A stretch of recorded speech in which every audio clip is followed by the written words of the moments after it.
जोहार। आज हम मौजूद हैं जाकिर हुसैन पार्क रांची में, जहां आईसीटी के इंस्ट्रक्टर अनशन में बैठे हुए हैं। क्या वजह है कि उन्होंने इतना कठोर प्रण लिया है, जानेंगे उनसे। जी सर, सबसे पहले आप हमें ये बताइए कि आप धरने पे कैसे आए, क्या वजह थे कि आपको इतना कठोर प्रण लेना पड़ा और यहाँ पे आप अनशन के रूप में बैठे हुए हैं।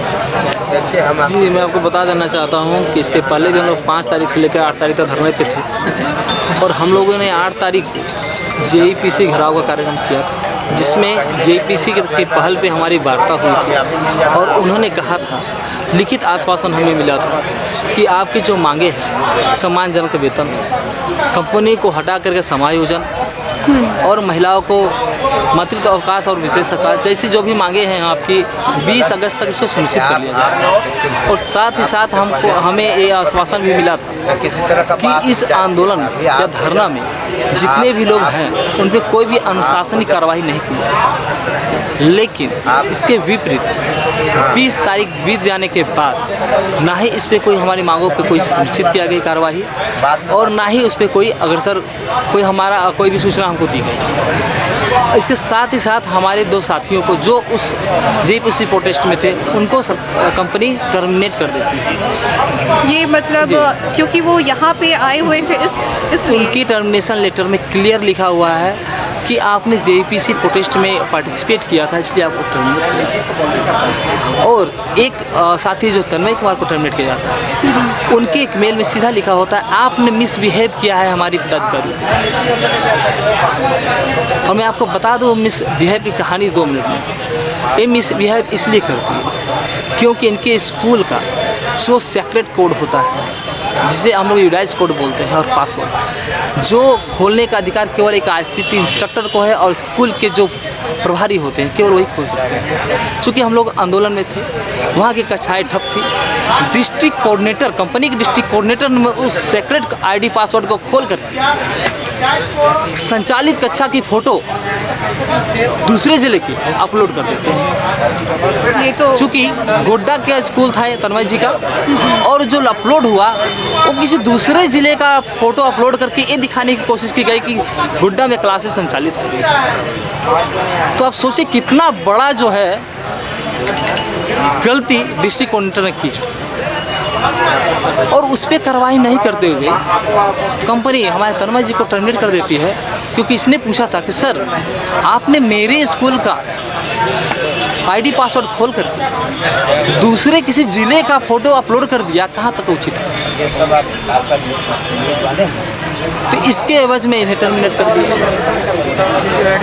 इन सभी चीज़ों को लेकर के आज हम फिर 22 तारीख से यहाँ पर अनिश्चितकालीन धरने पर बैठे हुए, क्योंकि ना ही हमारी मांगें पूरी हुई, ना ही हमें कोई सूद लेने आया, और साथ ही साथ हमारे साथियों को टर्मिनेट कर। आज हम लोग यहाँ फिर से बैठे हैं 22 तारीख से, और 24 तारीख से मैं और हमारे साथी जो जिन्हें टर्मिनेट कर दिया गया, तन्मय कुमार, यहाँ पे आमरण अनशन पे बैठे हैं। भूखे प्यासे एक बूंद पानी तक हम लोगों ने नहीं पिया है। आज चौथा दिन है। और मैं एक चीज़ बता देना चाहता हूँ, अगर हमारे साथ कोई अनहोनी होती है, चूँकि हम लोगों की सेहत बिगड़ती जा रही है। आप देख सकते हैं तन्मय कुमार जो हमारे साथी हैं, इनकी सेहत गिरती जा रही है। अगर हमें हमारे जान पे कोई आफत आती है या हमारी मृत्यु होती है, इसकी पूरी जिम्मेदारी जेईपीसी प्रबंधक, शिक्षा विभाग और झारखंड सरकार होगी।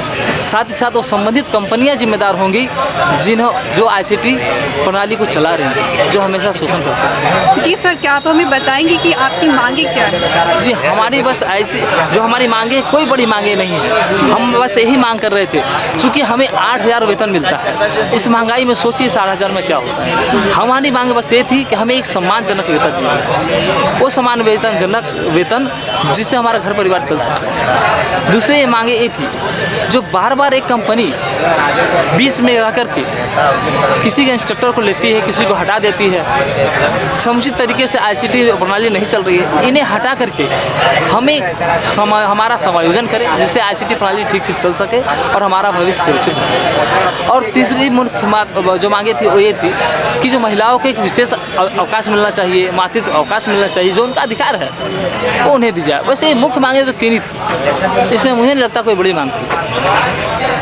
तो कहाँ तक आपकी बात पहुँची है अभी तक? सबसे बड़ी विडम्बना तो यही है कि अभी तक हम लोगों ने सभी तक ज्ञापन भी दिया है, सभी तक सूचना भी है, लेकिन ना ही सरकार से कोई पहल है, ना ही संबंधित विभाग से कोई पहल है, ना ही कोई प्रशासनिक पदाधिकारी हमारे सूद लेने आया है। इस सबसे बड़ी विडम्बना वाली बात।